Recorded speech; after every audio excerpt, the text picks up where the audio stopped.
Eh bien bonjour, aujourd'hui on se retrouve pour un nouvel épisode d'Objets Insolites et aujourd'hui on s'intéresse à cet objet. Voilà, ça change un tout petit peu, mais un tout petit peu, hein, vous allez voir évidemment, par hasard en fait, hein, franchement j'ai pas fait exprès. On va rester encore une fois dans le monde des objets qui allument. Voilà. Qu'est-ce que c'est? Et bah on va tout de suite... on va tout de suite rentrer dans le vif du sujet. C'est ce qu'on appelle un pyrogène. Alors un pyrogène, c'est un peu un mot fourre-tout, hein. Ça veut dire beaucoup de choses, mais c'est le nom qui désigne précisément cet objet-là. Et du coup, un pyrogène, à quoi ça sert? Alors c'est simple, il faut revenir à l'époque où il n'y avait pas de briquets et d'allumettes en boîte, etc. Dans les maisons, on avait besoin d'avoir à portée de main tout de suite, tout le temps, des allumettes. Des allumettes pour allumer les lampes à pétrole, la lumière, hein, tout ce qui est lampes à pétrole, les bougies, etc. Enfin, tout ce qui avait besoin d'être allumé à l'époque, il fallait donc des allumettes tout le temps, hein, que ce soit, encore une fois, pour s'éclairer, ou tout simplement même pour allumer sa pipe, il fallait une allumette.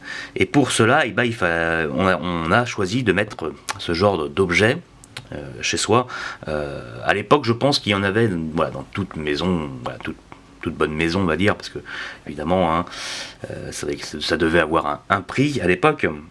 Mais c'est un objet très répandu, donc je pense que d'ailleurs si vous fouillez un peu la cave ou le grenier de vos grands-parents ou arrière-grands-parents, hein, bien sûr, suivant votre génération, eh bien vous avez des chances de tomber sur cet objet-là. Donc objet qu'on appelle un pyrogène.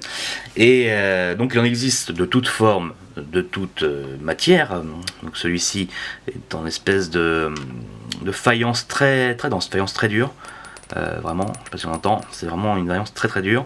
Dessous c'est marqué verre d'acier. Alors je n'ai pas trouvé d'informations sur internet là-dessus. Pourtant c'est un modèle qu'on trouve pas mal. Bon, voilà. Alors revenons à l'utilisation. Qu'est-ce qu'un pyrogène? Eh bah, tout simplement, d'ailleurs on appelle ça aussi un porte-allumette.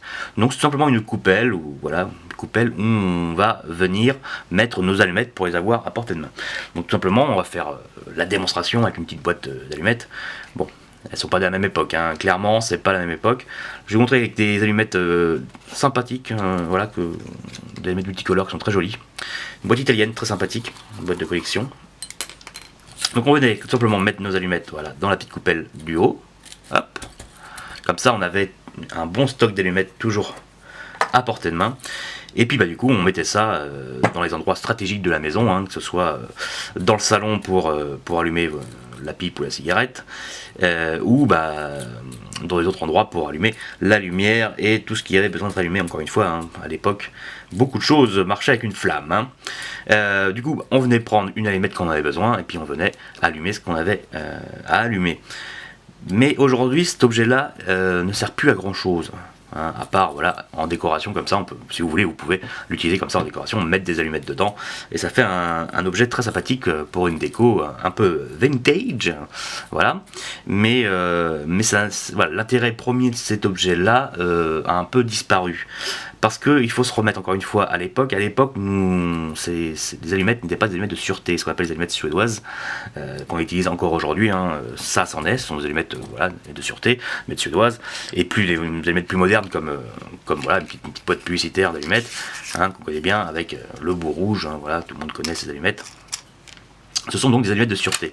Ce sont les seules allumettes en France encore autorisées, si je ne dis pas de bêtises, pour des raisons de sécurité. Parce que la différence entre les allumettes de sûreté et les allumettes qu'on avait avant, donc souvent des allumettes à base de phosphore, alors différents, voilà. On va pas rentrer science parce que c'est un peu compliqué et je ne maîtrise pas le sujet plus que ça non plus. Les allumettes de sûreté ont la particularité de ne pouvoir s'allumer uniquement qu'avec un frottoir, voilà, un grattoir spécifique. C'est pour ça que dans toute boîte d'allumettes, il y a un grattoir. Donc ici il y en a un, voilà. Par exemple sur les vieilles allumettes, hein. Ça c'était des allumettes qui datent des années 50-60. Il y avait aussi un grattoir dessous, hein, vous voyez, entendez, c'est un grattoir. Donc voilà, les allumettes de sûreté, il faut un grattoir. Donc pour les allumettes, simplement, on sait qu'on marche une allumette, on vient gratter une allumette sur un grattoir. Alors forcément, j'ai encore pris une allumette qui ne fonctionne pas. Bon, bah, bon, le problème des allumettes et l'humidité, ça fait ça. Bon, enfin, vous connaissez comment fonctionne une allumette, hein, je pense. Et du coup, donc c'est vraiment l'action de frotter sur le grattoir spécifique aux allumettes de sûreté qui permettent aux allumettes de s'allumer. Ce qui n'était pas le cas avant l'arrivée et l'obligation d'utiliser des allumettes de sûreté.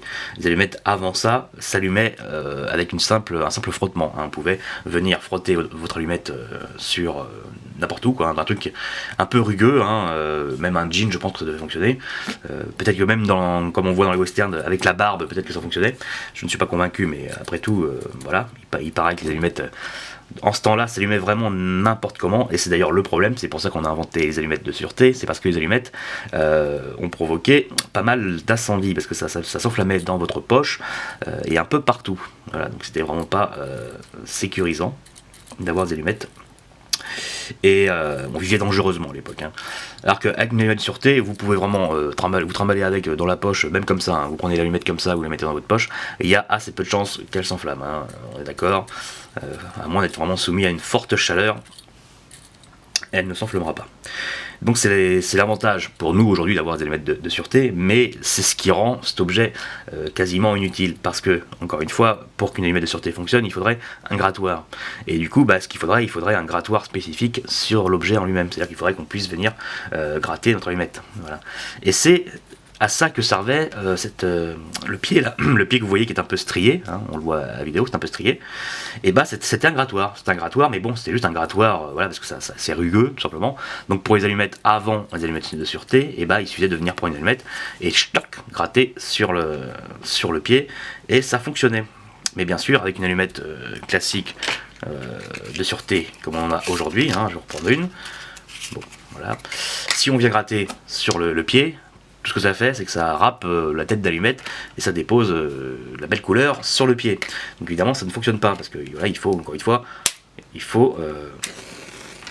la mettre sur un grattoir spécifique. Celle-ci fonctionne, on a de la chance. Voilà, et du coup, tout ce que ça fait, c'est que ça dépose voilà, de la poussière un peu partout. Donc aujourd'hui, cet objet, oui, n'est plus qu'un bel objet de décoration. Alors c'est un objet qui était indispensable à l'époque, mais aujourd'hui, voilà, il faut apprécier l'objet pour ce qu'il est, voilà, pour sa beauté. En l'occurrence, celui-ci est assez sympathique, hein, comme vous pouvez le voir. Donc il a un motif floral tout autour, voilà, en bleu, très sympa. Donc ceci est d'un modèle, je dirais pour particulier, hein, c'est un modèle qu'on retrouvait dans les maisons, hein, dans les foyers des familles, mais il en existe évidemment bien d'autres, avec bien d'autres formes, et surtout il en existe pas mal publicitaires, ce qui du coup a créé une collection, hein, voilà, il y a des collectionneurs de pyrogène, il y a pas mal de collectionneurs de pyrogène d'ailleurs, parce qu'on en trouve vraiment de toutes les formes et de toutes les couleurs et de toutes les publicités. Parce que évidemment aussi dans un café, dans un bistrot, il fallait aussi des pyrogènes un peu partout, hein, sur toutes les tables, partout, ou juste au bar, hein, suivant le standing de la maison. Mais du coup il y en a eu vraiment, toutes les grandes marques d'alcool en ont eu un à l'époque, hein, que ce soit Dubonnet, Saint-Raphaël ou bien d'autres. Et du coup on en trouve vraiment vraiment de toutes les pubs et de toutes les formes, et ce qui peut faire une belle collection.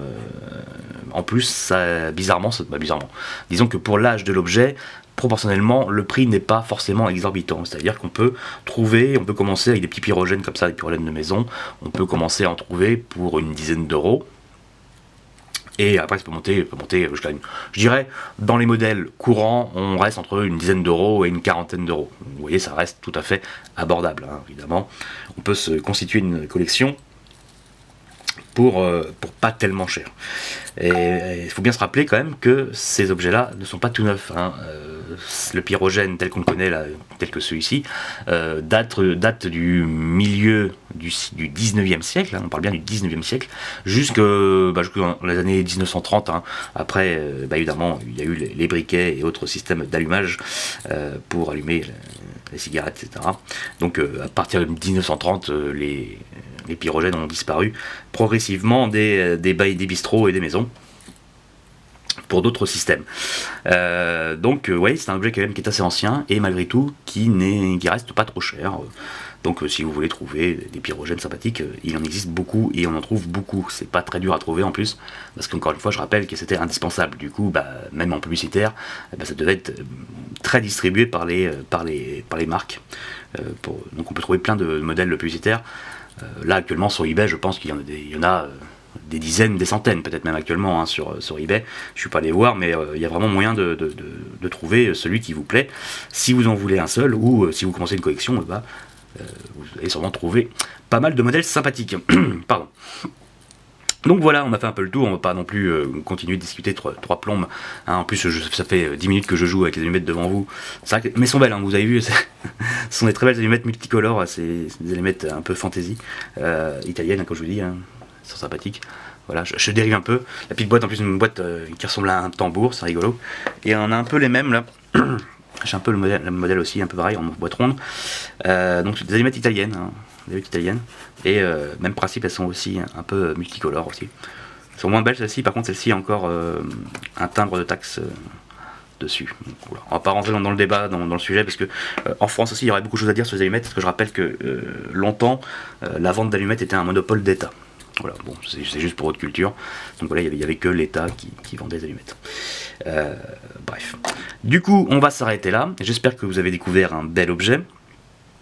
N'hésitez pas à en parler à la limite à vos parents, vos grands-parents.